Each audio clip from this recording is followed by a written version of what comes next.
Hello guys, welcome to Shweta classes YouTube channel and this is Shweta Tomar. कैसे हैं आप सब लोग? चलिए स्टार्ट करते हैं आज का चैप्टर हीट पार्ट 2। कल का वीडियो अगर आप लोगों ने नहीं देखा है तो एक बार सभी लोग प्ले लिस्ट में जाकर चेक करेंगे और फर्स्ट पार्ट देखेंगे, देन उसके बाद इस पार्ट को देखेंगे, तभी आपको ये पार्ट समझ में भी आएगा। ठीक है, चलो स्टार्ट करते हैं। और आज हम सीखने वाले हैं कि हीट का ट्रांसफर कैसे होता है, यानी हीट एक प्लेस से दूसरी प्लेस पर कैसे पहुंचती है, कैसे हमें चीजें ठंडी और गर्म लगती हैं। तो चलिए स्टार्ट करते हैं। You might have observed that a frying pan becomes hot when kept on a flame.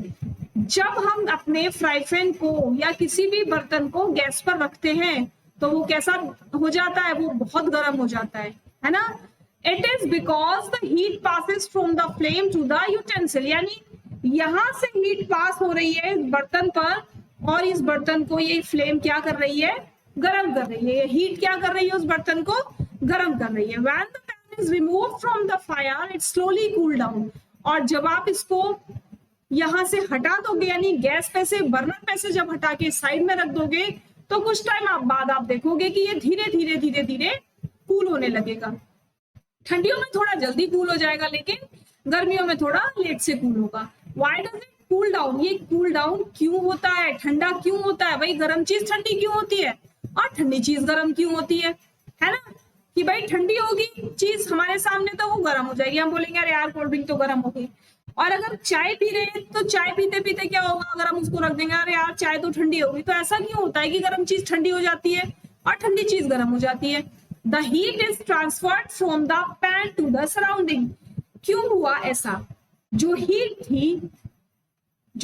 थी वो पैन में ज्यादा थी और उस पैन से वो हीट कहाँ निकलने लगी, वो सराउंडिंग्स में जाने लगी, यानी हमारे चारों तरफ का जो एटमॉस्फेयर है ये हीट उसमें फैलने लगी, है ना। So you can understand that in both cases the heat flows from a hotter object to a colder object. अब इस लाइन को आप लोग बहुत ध्यान से याद रखेंगे कि जो हीट है आपकी वो गर्म से ठंडे की तरफ जाती है। कहाँ? गर्म से ठंडे की तरफ जाती है। ठीक है, हमेशा गर्म से ठंडे की तरफ जाती है। भाई जब आपका फ्राई पैन गर्म था तो उसने क्या किया, एटमॉस्फेयर को अपनी गर्मी दे दी। जब आपकी कोल्ड ड्रिंक ठंडी थी तो क्या हुआ, एटमॉस्फेयर ने अपनी गर्मी कोल्ड ड्रिंक को दे दी, इसलिए कोल्ड ड्रिंक गर्म हो गई। कोल्ड ड्रिंक ने अपनी ठंडक एटमॉस्फेयर को नहीं दी, एटमॉस्फेयर ने अपनी गर्मी कोल्ड ड्रिंक को दे दी, इसलिए वो गर्म हो गई। तो ध्यान रखना हमेशा कि जो हॉटर ऑब्जेक्ट है या जो हीट है वो हमेशा किसकी तरफ चलती है, वो कोल्ड की तरफ चलती है। जो हॉटर ऑब्जेक्ट की हीट है वो हमेशा कोल्डर ऑब्जेक्ट की तरफ चलेगी। In fact in all cases heat flows from hotter object to a colder object. बिल्कुल ध्यान रखना, इसको बहुत अच्छे से ध्यान रखना कि जो आपकी हीट का फ्लो है वो hotter object to colder object होगा। ठीक है, आप आगे टेक अ रॉड और flat strip of a metal से ऑफ एल्युमिनियम और आयरन। मतलब एक पतली सी रॉड लो, वो पतली सी रॉड किसकी बनी होनी चाहिए, या तो एल्यूमिनियम की या फिर आयरन की। ठीक है, fix the few small wax pieces on the rod. छोटे छोटे वैक्स पीसेस लगा दिए गए, वैक्स मतलब मोम के टुकड़े इस पर लगा दिए गए। These pieces should be at the nearly equal distance, और ये पीसेस बिल्कुल इक्वल डिस्टेंस पर थे। Clamp the rod to a stand, और उस रॉड को यहाँ स्टैंड का मतलब यहाँ तो ईंट के बीच में फंसा दिया, आप स्टैंड पर भी लगा सकते हो। If you do not find a stand you can put one end of the rod in between bricks. तो आप ब्रिक्स भी ले सकते हो और यहाँ पर ब्रिक्स का यूज किया गया है। Now heat the water other and of the rod and observe. अब क्या किया, यहाँ पर कैंडल या कोई बर्नर रखकर इसको गर्म करना चालू किया। ठीक है, और गर्म करते करते आप थोड़ी देर बाद क्या देखोगे कि सबसे पहले ये वाला वैक्स गिरेगा, फिर ये वाला वैक्स गिरेगा, फिर ये गिरेगा, फिर ये गिरेगा और लास्ट में जाकर लास्ट वाला गिरेगा, है ना। यही तो होगा। अगर नहीं है ऐसा तो आप करके देख लेना एक बार। The process by which heat is transferred from the hotter end to the colder end of an object is known as conduction. जो आपकी हीट ट्रांसफर होती है hotter object to colder object, hotter object to colder object, उसको ही हम क्या कहते हैं, उसको हम कहते हैं कंडक्शन। और ये कंडक्शन हमने कहाँ पढ़ा था? ये हमने पढ़ा था वाटर साइकिल में, है ना। नीचे से हॉट एयर जाती है ऊपर, और ऊपर जाने के बाद क्या होता है, वो ठंडी हवा में बदल जाती है, और बहुत ठंडी होने के बाद वो वाटर में चेंज हो जाती है। तब उसको हमने क्या बोला था? तब हमने उसको कंडक्शन बोला था, है ना। In solids generally the heat is transferred by the process of conduction. जितने भी सॉलिड है सभी में, देखो जो सॉलिड होते हैं उसमें जो एटम्स होते हैं, सॉलिड में जो एटम्स होते हैं वो अपनी जगह पर फिक्स होते हैं, वो अपनी जगह से मूव नहीं करते, है ना। तो जब उसको हीट मिलेगी तो क्या होगा, ये जो ऑब्जेक्ट है हीट को पास करते रहेंगे, ये ऑब्जेक्ट हीट को पास करते रहेंगे, और एक के बाद एक के बाद एक के बाद एक हीट को ट्रांसफर करते रहेंगे आगे आगे। इसीलिए वन बाय वन चीजें आपने गर्म होती है। आपने देखा होगा कि जब आप गैस पर कोई बर्तन रख देते हो, बर्तन उस टाइम आपने उसमें चमचा डाल दिया, सब्जी बनते टाइम आपने अपनी कढ़ाई में चमचा डाल दिया, और थोड़ी देर बाद क्या देखोगे, तब तो चमचा गर्म नहीं था, लेकिन थोड़ी देर के बाद हो गया। भाई क्यों हो गया? वो तो इतनी दूर था, उसका हैंडल तो इतनी दूर था, लेकिन हीट ट्रांसफर होती है इसीलिए। ठीक है, समझ में आ गया। और इसको क्या कहते हैं? इसको कहते हैं conduction. You must have observed that the metallic pan for cooking has a plastic और वुडन हैंडल। आपने बिल्कुल देखा होगा, सभी ने देखा होगा कि जितने भी आपके घर में ऐसे बर्तन होंगे जिनको डायरेक्ट गैस पर रखा जाता है, या तो उसमें कोई भी प्लास्टिक कवर लगा हुआ होगा जहां से आप पकड़ते हो, या फिर वुडन हैंडल होगा, है ना।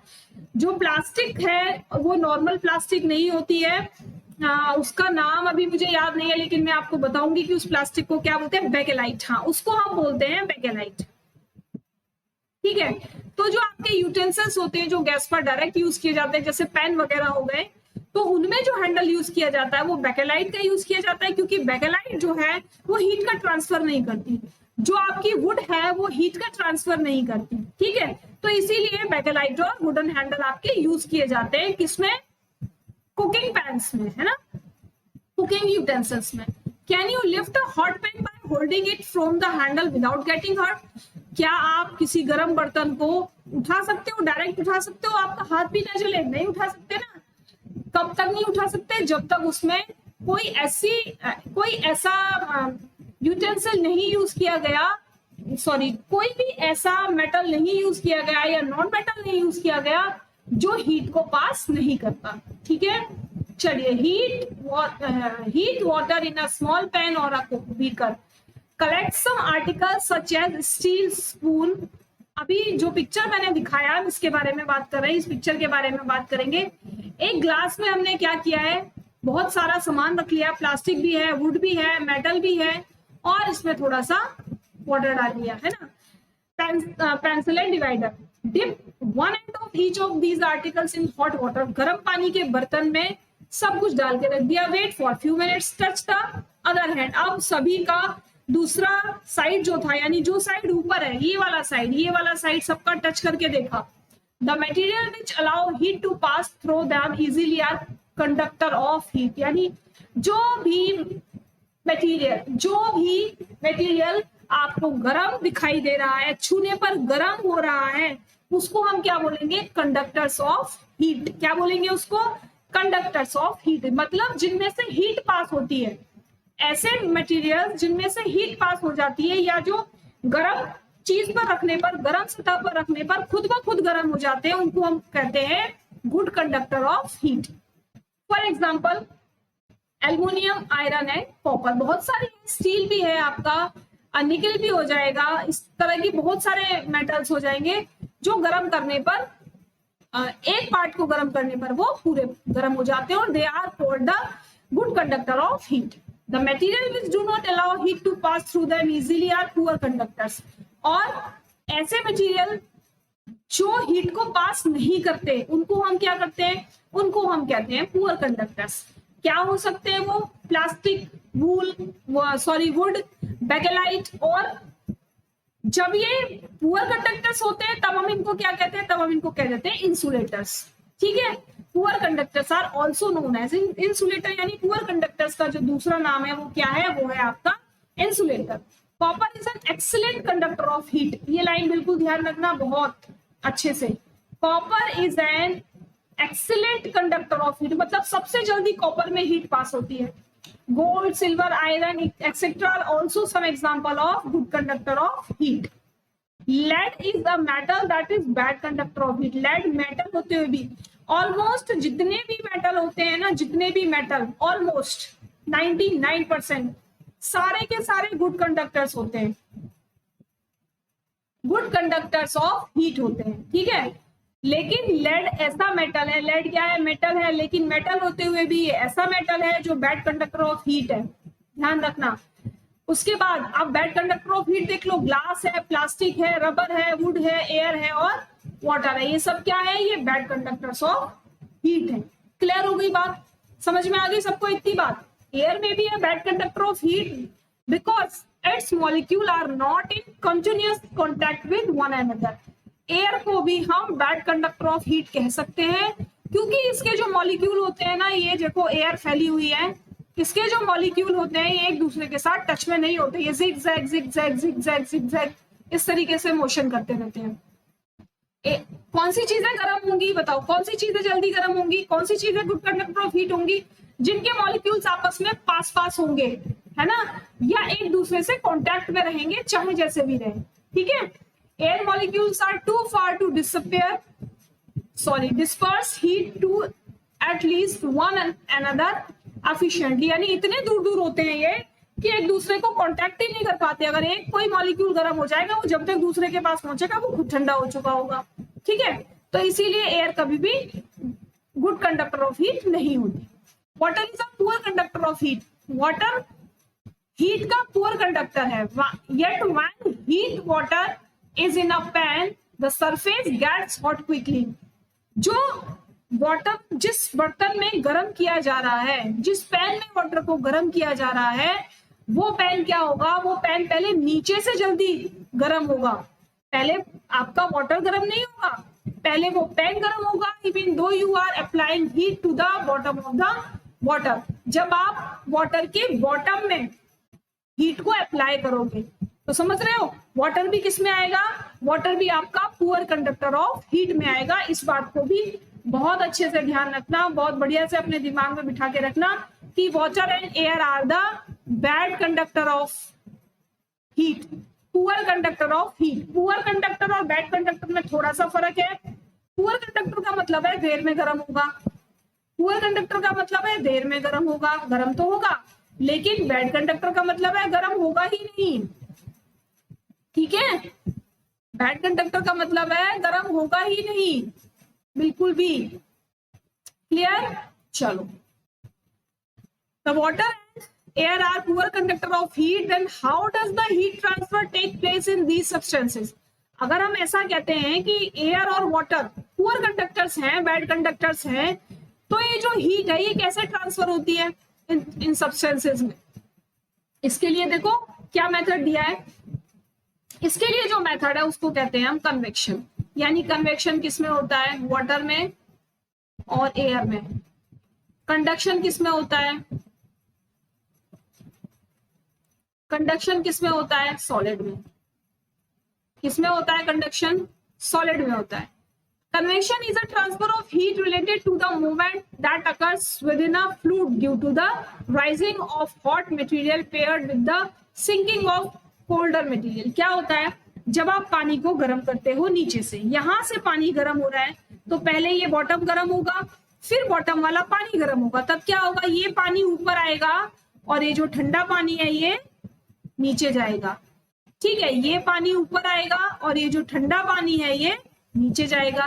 तो इस तरीके से ये धीरे धीरे धीरे धीरे करके सारे पानी को गर्म कर देगा और इसको हम क्या कहते हैं, इसको हम कहते हैं कन्वेक्शन, ठीक है। क्या कहते हैं इसको, कन्वेक्शन। यानी जो गर्म है वो हल्का होता है और ऊपर पहुंच जाता है, और जो ठंडा हुआ है वो भारी हो जाता है और नीचे आ जाता है।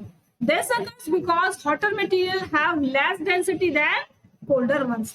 जो हॉट मटेरियल है उसकी जो डेंसिटी होती है वो बहुत कम होती है, और ये जो डेंसिटी होती है ना, इसी के कम होने की वजह से जो आपका शिप है वो पानी पर तैरता है।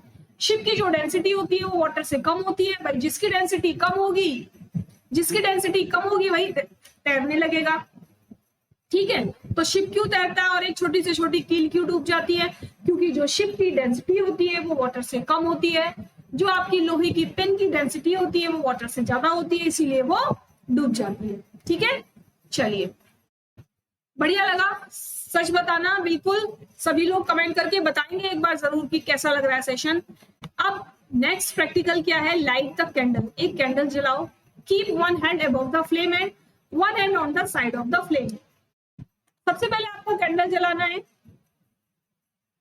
उसके बाद एक हाथ को बिल्कुल ऊपर रखना और एक हाथ को बिल्कुल साइड में रखना है, जैसे ये दोनों रखे हुए। Do your hands feel equally hot? क्या आपके दोनों हाथ सेम सेम गर्म हो रहे हैं? If not, which hand feels hotter and why? अगर नहीं तो कौन सा हाथ गर्म हो रहा है? भाई मेरा तो ये हाथ गर्म होगा, आप बताएंगे आपका कौन सा हाथ गर्म होगा। पहले करके देखेंगे एक्सपेरिमेंट, गैस पर मत करना, कैंडल पर कर लेना। ठीक है, notice that towards the top the air gets heated by convection. जो एयर है यहां से देखो, एयर जा रही है ना, ये वाली हीट एयर जा रही है ऊपर, तो ये क्या होगी? ये गर्म हो जाएगी। यहाँ पर कैसी हो जाएगी? ये हॉट हो जाएगी। यहाँ पर समझ में आ रहा है ना? अभी अभी पीछे पड़ा था। और किसके थ्रू होगी? कन्वेक्शन के थ्रू होगी, है ना? Therefore the hand above the flame feels hotter। इसीलिए जो ऊपर वाला हाथ है हमारा वो हॉट फील करेगा बजाय साइड वाले हाथ के। On this side, however, there is no convection and air does not feel as hot as the top। मतलब जो साइड का हाथ है वो इतना गर्म फील नहीं करेगा जितना आपका ऊपर वाला हाथ गर्म फील करेगा, क्योंकि वहां पर कन्वेक्शन नहीं हो रहा है ना। जो आपके साइड वाला हाथ है वहां पर एयर में कन्वेक्शन नहीं हो रहा, लेकिन जो ऊपर वाला हाथ है वहां की एयर में कन्वेक्शन हो रहा है, केवल इसीलिए वो आपको हॉट फील कराएगा। क्लियर? बढ़िया लग रहा है एकदम? अच्छा, तो जल्दी से फटाफट कमेंट करके बताओ कि कैसी लग रही है मेरी एक्सप्लेनेशन। और सभी को कमेंट करना है, सभी को लाइक करना है, शेयर करना है, सब्सक्राइब करना है। प्लेलिस्ट जाके सभी लोग चेक कर लेंगे। आगे कल मिलेंगे तीसरे पार्ट के साथ, तब तक के लिए thank you, tata, bye bye.